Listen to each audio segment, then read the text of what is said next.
Democrats this week managed to advance 7 Biden judicial nominees out of committee despite a major absence on the panel.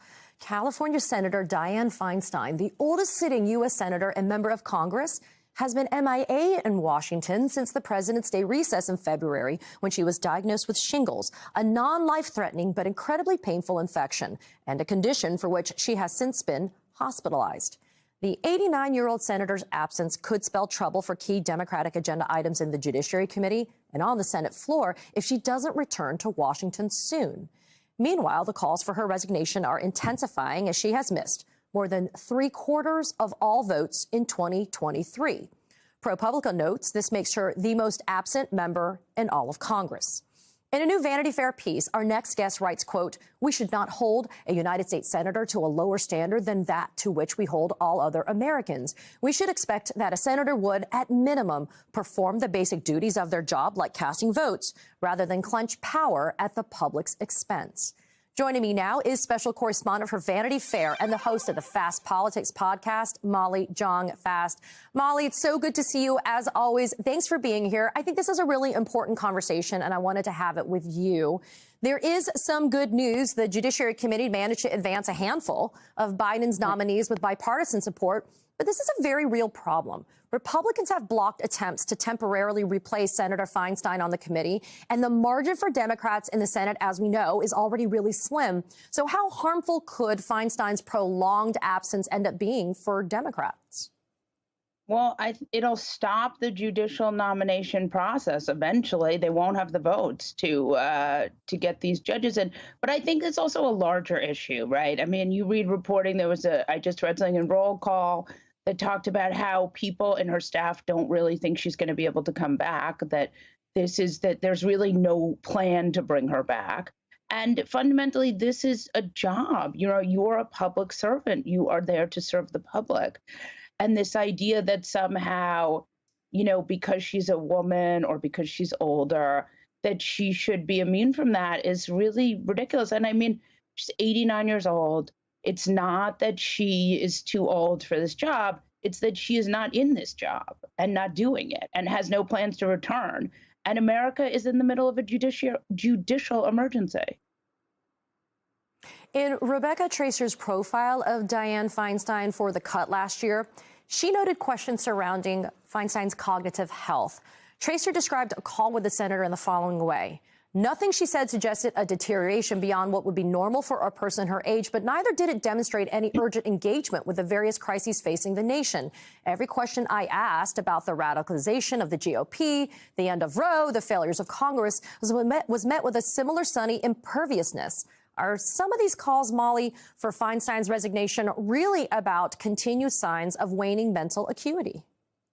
Well, I'm not capable of making that medical diagnosis, but I will say that in 2020, there's a piece from Jane Mayer in The New Yorker, which talks about how she had some troubles at a committee hearing. I mean, look, this is the issue. If you cannot show up for the job, then you should not have it.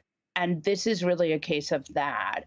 And I think fundamentally, it's very nice that a lot of these senators feel that they are so important. But ultimately, we just need the votes, right? And so I think fundamentally we need to make sure that our senators and congressmen and governors are public servants who serve the public. And that's why they shouldn't trade stocks. And that's why they shouldn't be making money. They should be serving the public. This reminds me a little bit, Molly, of a similar situation analogous to Justice Ruth Bader Ginsburg, another trailblazing feminist figure who was actively working in her late 80s, but who, some would say, and these are critics, inadvertently undermined her own legacy by staying in her position to a point that had serious political consequences, mainly in giving then-President Donald Trump a third uber-conservative Supreme Court justice pick in Amy Coney Barrett. Do you see any similarities tracking between these situations? I mean, Ruth Bader Ginsburg was a legend and she did some incredible stuff.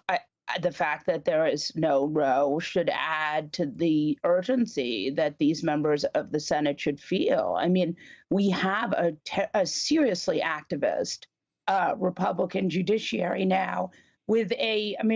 Just this week, we had a district court judge who wanted to overturn an FDA approval for a drug because he didn't like what it did, right? If this isn't a judicial emergency, I don't know what is. So ultimately, I think it is really necessary, if you're not going to come back to the job, that you resign. And I don't think this is rocket science, and I don't think this is that controversial. I mean, if you can't do the job, you should resign. I mean, this is one